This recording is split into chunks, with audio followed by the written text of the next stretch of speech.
தேவா sir கொடுத்த ஒரு interview ஒன்று பார்த்தேன். அந்த இன்டர்வியூவில் வந்து தலைவர் ரஜினிகாந்த் அவர்களை பற்றி அவர் ஒரு விஷயம் சொன்னார். தேவாதி தேவா அப்படின்னு பிளாக் ஷிப் சார்பாக ஒரு ஷோ ஒன்று ஏற்பாடு பண்ணி நடத்தியிருந்தாங்க இல்லையா? அந்த ஷோவுக்கு கூட தலைவர் ரஜினிகாந்த் அவர்களும் பங்கேற்றிருந்தாங்க. அதாவது முதலாக தேவா சார் வந்து ஒரு இசை கச்சேரி லைவாக பண்ணுறாரு. பொதுவாக தலைவர் வந்து நிறைய ஃபங்க்ஷனில் பங்கேற்க மாட்டாங்க. ஏதாவது ஒரு சில முக்கியமான ஃபங்க்ஷனுக்கு மட்டும்தான் தலைவர் வந்து பங்கேற்பாங்க. தேவா சாரும் ஒரு சந்தேகத்தோடு தான் தலைவரை வந்து இந்த ஃபங்க்ஷனுக்கு இன்வைட் பண்ணியிருக்காங்க. தலைவர் வருவாங்களா மாட்டாங்களான்னு தெரில. சரி, எதுக்கும் நம்ம கடமைக்கு நம்ம இன்வைட் பண்ணுவோம் அப்படின்னு தேவா சார் வந்து இன்வைட் பண்ணியிருக்காரு.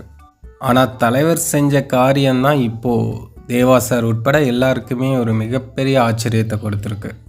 அதாவது தலைவர் என்ன சொல்லியிருக்காரு அப்படின்னா, நான் வரேன் அப்படின்னு நீங்கள் எல்லா இடத்துங்கள்லையும் விளம்பரம் பண்ணுங்கள், பப்ளிசிட்டி பண்ணுங்கள் அப்படின்னு தலைவர் சொல்லியிருக்காங்க. நான் ப்ரோக்ராமுக்கு வர்றத எல்லா இடத்துலையும் பப்ளிசிட்டி பண்ணுங்க. தலைவர் எந்த ஒரு இடத்துலையும் இந்த மாதிரி ஒரு பப்ளிசிட்டி பண்ண சொன்னதே கிடையாது. அவர் எதற்காக அப்படி சொல்லியிருக்காரு அப்படின்னா, தேவா அவர்கள் வந்து இத்தனை வருஷத்தில் முதலாக ஒரு லைவ் கச்சேரி பண்ணுறாங்க. அங்கே கூட்டம் வருமா வராதா அப்படின்னு தெரில. நேரு ஸ்டேடியம் மாதிரி ஒரு பிரம்மாண்ட ஸ்டேடியம் நிரம்புமா அப்படின்னு தெரில.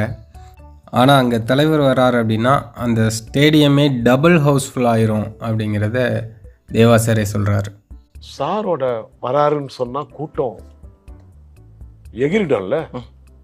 ரஜினி சார் ஸ்டேடியத்துக்கு, நேரு ஸ்டேடியத்துக்கு ப்ரோக்ராமுக்கு வராருன்னா ஃபுல்லாக டபுள் ஹவுஸ்ஃபுல் ஆகிடும். அதனால தான் தலைவர் வந்து என்ன பண்ணியிருக்காங்க அப்படின்னா, நான் வர்றதை விளம்பரம் பண்ணுங்க அப்படின்னு சொல்லியிருக்காங்க. அதுவும் தேவா அவர்களுக்காக. இந்த மாதிரி குணம் யாருக்குமே வராது சார் அப்படின்னு தேவா சார் வந்து இந்த பேட்டியில் சொல்லியிருந்தார். நான் வரேன்னு சொல்கிறத அட்வர்டைஸ்மெண்ட் பண்ணுங்க. அந்த நல்ல குணம் யாருக்கும் வராது சார். தேவா சாருக்காக, எனக்காக தான் பண்ணார். மேலும் அவர் பேசும்போது என்னை வந்து அந்த மேடையில் எந்த அளவுக்கு புகழ முடியுமோ அந்த அளவுக்கு புகழ்ந்து பேசினார் ரஜினி சார்.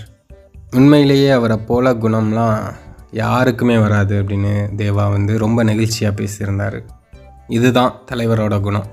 தலைவருக்கு ரசிகர்கள் கோடிக்கணக்கில் இருக்காங்க அப்படின்னா அவருடைய நடிப்புக்கு, அவருடைய ஸ்டைலுக்கு, இதெல்லாம் தாண்டி அவருடைய நல்ல மனசுக்கும் சேர்த்து தான் இந்த அளவுக்கு அதிகமான ரசிகர்கள் தலைவருக்கு இருக்காங்க. தலைவரோட ரசிகர்கள் அனைவருக்கும் அன்பு வணக்கம். நம்ம சேனலோட வளர்ச்சிக்கு நீங்கள் உதவணும் அப்படின்னு நினச்சிங்கன்னா ஸ்க்ரீனில் தெரிகிற கூகுள் பே, ஃபோன்பே நம்பருக்கு உங்களால் முடிஞ்ச உதவிகளை பண்ணலாம். நீங்கள் பெருசாக தான் உதவி பண்ணணும் அப்படிங்கிற அவசியம் இல்லை. நீங்கள் கொடுக்குறது ஒரு 10 ரூபாயாக இருந்தாலும் நம்ம சேனலோட வளர்ச்சிக்கு அது மிகப்பெரிய உதவியாக தான் இருக்கும். நீங்கள் வந்து இதுவரையும் கொடுத்த ஆதரவுக்கும் இனிமேல் கொடுக்க போகும் ஆதரவுக்கும் நான் வந்து தலைவணங்கி நன்றி சொல்லிக்கிறேன்.